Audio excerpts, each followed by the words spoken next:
الحمد للہ وکفا وسلام علی عبادہ الذین اصطفى اما بعد اللہم صلی علی محمد وعلی آل محمد کما صلیت علی ابراہیم وعلی آل ابراہیم انک حمید مجید اللہم بارک علی محمد وعلی آل محمد کما بارکت علی ابراہیم وعلی آل ابراہیم انک حمید مجید۔ اہل سنہ والجماع کے نزدیک گھوڑے کی قربانی جائز نہیں ہے، جبکہ غیر مقلدین جو خود کو اہل حدیث کہتے ہیں، ان حضرات کا یہ عقیدہ اور نظریہ ہے کہ گھوڑے کی قربانی بھی سنت صحابہ سے ثابت ہے۔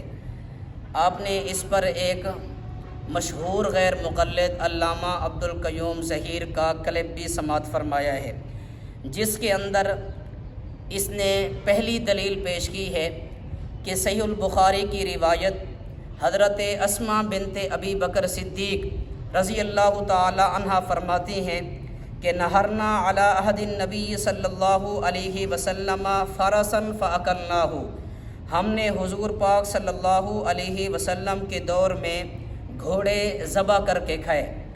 اب جی حضرت اسماء ابو بکر صدیق کی بیٹی ہے، بخاری کی روایت ہے، اللہ کے نبی کے دور میں گھوڑے ذبح کر کے کھائے جا رہے ہیں۔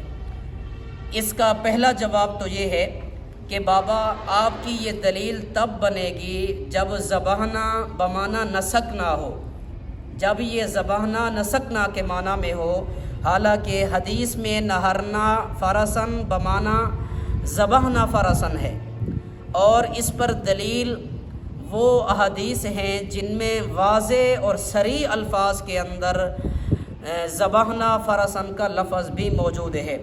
اب جواب نمبر 2، قرآن شریف کے اندر کون سے جانور کی قربانی جائز اور درست ہے ان کی مکمل وضاحت موجود ہے۔ وہ 3 قسم کے جانور ہیں، نمبر 1 البقر، نمبر 2 الغنم، نمبر 3 الابل۔ البقر کے اندر گائے، بیل، بھینس اور بھینسا شامل ہیں۔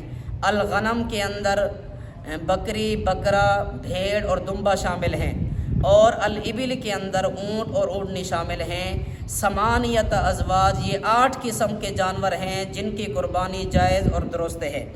حضرت بات کو سمجھیں، ایک ہے گھوڑے کو ذبح کرنا اور ایک ہے گھوڑے کو ذبح کر کے قربانی دینا۔ ذبح کرنا اور ہے، ذبح کر کے قربانی دینا یہ بات اور ہے۔ آئیے ذرا علامہ صاحب کی دلیل پر گفتگو کرتے ہیں۔ اٹھائے صحیح بخاری کو، اسی صحیح بخاری میں انہی حضرت اسماء سے روایت ہے، فرماتی ہیں ذبحنا علی عہد رسول اللہ صلی اللہ علیہ وسلم فرسن ونحن بالمدینۃ فاکلناہ، ہم نے مدینہ منورہ میں حضور اکرم صلی اللہ علیہ وسلم کے زمانہ مبارک میں گھوڑا ذبح کیا، پھر اسے کھایا۔ اب یہاں پر ذبحنا موجود ہے۔ دلیل نمبر 2 المعجم الکبیر للطبرانی کی روایت، انہی حضرت اسماء بنت ابی بکر راویہ ہیں، فرماتی ہیں ذبحنا فرسن علی عہد رسول اللہ صلی اللہ علیہ وسلم فاکلناہ، نبی علیہ الصلوۃ والسلام کے زمانہ مبارک میں گھوڑا ذبح کیا، پھر اسے کھایا۔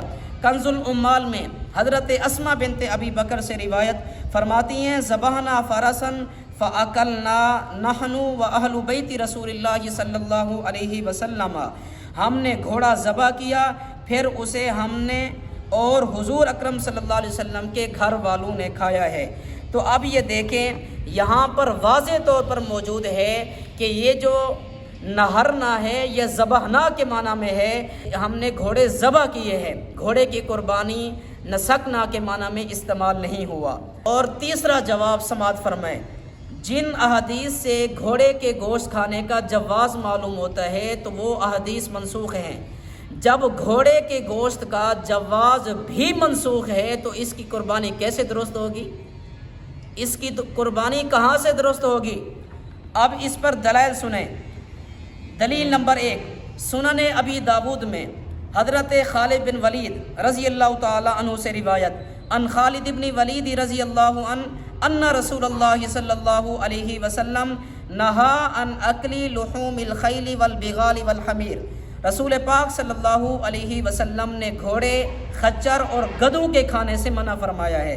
دلیل نمبر 2، شرح مشکل الآثار للطحاوی، اس کے اندر موجود ہے حضرت جابر بن عبداللہ، یہ راوی ہیں، فرماتے ہیں کہ جنگ خیبر کے موقع پر اللہ کے رسول نے ہمیں گھوڑے، گدھے، خچر کے گوشت سے منع فرما دیا، اور گھوڑے کے ذبح کر کے اس کا گوشت کھانا مکروہ ہے۔